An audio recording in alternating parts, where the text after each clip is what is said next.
এটা চালাইলে তো আমাদের লস।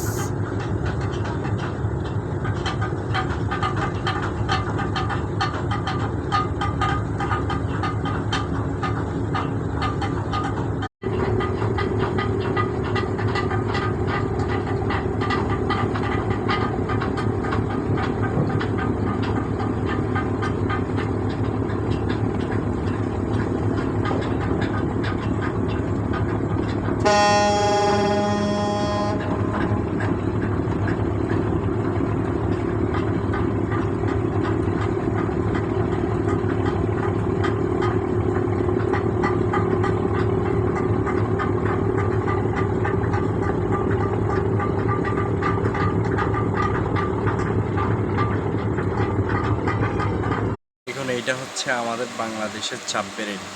এটাই আমাদের গর্ব। বাংলাদেশের সাবমেরিন দুইটা আছে, তার মাধ্যমে একটা এটা হচ্ছে তাল দিচ্ছে। দেখুন আমাদের বাংলাদেশে দুইটা সাবমেরিন আছে, তার মধ্যে একটা টাইল দেওয়া হচ্ছে। এটা হচ্ছে কর্ণফুলী নদী, কর্ণফুলী নদীতে টাইল দেওয়া হচ্ছে সাবমেরিন।